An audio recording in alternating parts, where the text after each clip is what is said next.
सोचिए, एक ज्वालामुखी फटता है इथियोपिया में और बस कुछ ही घंटों के अंदर हजारों किलोमीटर दूर भारत में फ्लाइट्स का आना जाना रुक जाता है। अजीब है ना?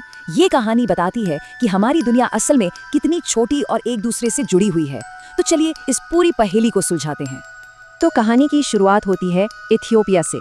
यहाँ एक ऐसा ज्वालामुखी है जो 12,000 साल से, जी हाँ 12,000 साल से सो रहा था और अब वो जाग उठा है। अब ये कोई छोटी मोटी बात नहीं है, ये तो कुदरत की एक ऐसी ताकत का नज़ारा है जो हजारों सालों से किसी ने नहीं देखा था। और इसका असर वो लगभग फौरन महसूस होता है, लेकिन वहां नहीं जहां शायद आप सोच रहे होंगे, बल्कि 4,000 किलोमीटर से भी ज्यादा दूर भारत में। यहाँ एयरपोर्ट्स पर अचानक से खलबली मच जाती है। फ्लाइट्स कैंसिल हो रही हैं, उन्हें घुमाकर दूसरे रास्तों से भेजा जा रहा है। तो सवाल यही उठता है कि भाई, इथियोपिया में एक ज्वालामुखी फटने से भारत के आसमान में क्या हो गया? ये कैसे हो सकता है? मतलब कनेक्शन क्या है? बस यही वो पहेली है जिसे हम आज समझने वाले हैं। तो सबसे पहले बात करते हैं उस प्रॉब्लम की जो अभी अभी सामने खड़ी है, मतलब वो दिक्कत जिसका सामना पैसेंजर्स और एयरलाइंस को तुरंत करना पड़ रहा है। देखिए, ये कोई थियोरेटिकल बात नहीं है, इसका असर दिखना शुरू हो चुका है। इंडिगो और आकाशा जैसी एयरलाइंस की जो फ्लाइट्स मिडिल ईस्ट जाती आती हैं, उन पर असर पड़ा है। एयर इंडिया और एयर इंडिया एक्सप्रेस भी पूरी सिचुएशन पर नजर बनाए हुए हैं। और ये जो राख का बादल है ना, ये सीधे हमारे उत्तर पश्चिमी भारत की तरफ, मतलब गुजरात और राजस्थान की ओर बढ़ रहा है। और ये सिर्फ कोई अंदेशा नहीं है, ये हो चुका है।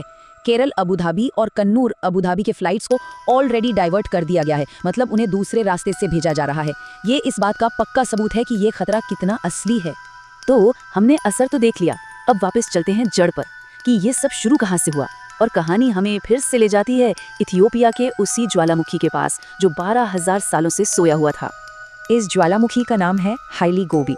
ये अदीस अबाबा से करीब 800 किलोमीटर दूर है और इसका अभी अभी फटना, आप समझिए जियोलॉजिकल टाइम स्केल के हिसाब से एक बहुत बहुत बड़ी घटना है। जरा इस नंबर के बारे में सोचिए, 12,000 साल। ये इतना लंबा वक्त है कि हमारी इंसानी सभ्यता का एक बड़ा हिस्सा इसी दौरान पनपा है। इतने लंबे लंबे समय तक चुप रहने के बाद इस ज्वालामुखी का फटना ही इस पूरी घटना को इतना खास बना देता है। ठीक है, अब आते हैं इस पूरी कहानी के सबसे जरूरी सवाल पर।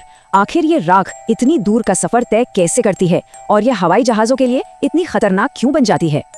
हुआ ये कि जब धमाका हुआ तो राख और गैस का एक बहुत बड़ा गुबार सीधा 14 किलोमीटर ऊपर आसमान में पहुंच गया।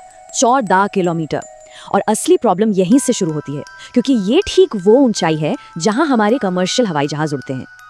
अब ये जो राख का बादल है, ये 25,000 से 45,000 फीट की ऊंचाई पर पूरब की तरफ बढ़ रहा है। और ये बिल्कुल वही एल्टीट्यूड है जिस पर इंटरनेशनल फ्लाइट्स उड़ती हैं। तो हुआ ये कि ये राख सीधे सीधे दुनिया के सबसे बिजी हवाई रास्तों में से एक पर आ गई। अच्छा, एक बात समझना बहुत जरूरी है, ज्वालामुखी की राख कोई मामूली धूल नहीं है। ये असल में पत्थर और कांच के बहुत ही बारीक नुकीले टुकड़े होते हैं। अब सोचिए, जब ये एक जेट इंजन के अंदर जाते हैं तो इंजन की जबरदस्त गर्मी से ये पिघल जाते हैं और फिर अंदर जाकर ठंडे होते ही ये दोबारा कांच बन जाते हैं। ये कांच इंजन को अंदर से जाम कर देता है और नतीजा हो सकता है एक भयानक हादसा। और अगर फ्लाइट रडार 24 का डेटा देखें तो पता चलता है कि ये प्रॉब्लम कितनी बड़ी है। ये जो नक्शा दिख रहा है, इसमें लाल रंग का जो पूरा इलाका है, ये वही राख का बादल है। ये पाकिस्तान से होता हुआ भारत के एक बड़े हिस्से पर छाया हुआ है।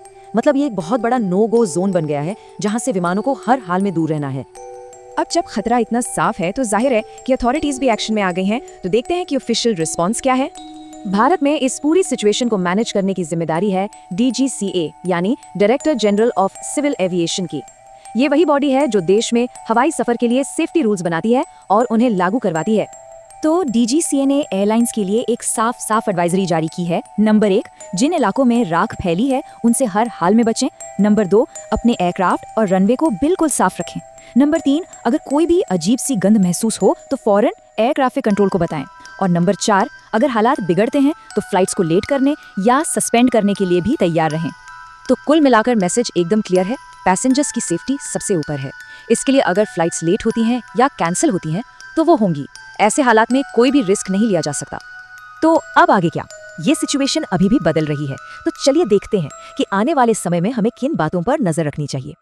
हवाई सफर के अलावा एक और चिंता है और वो है हवा की क्वालिटी।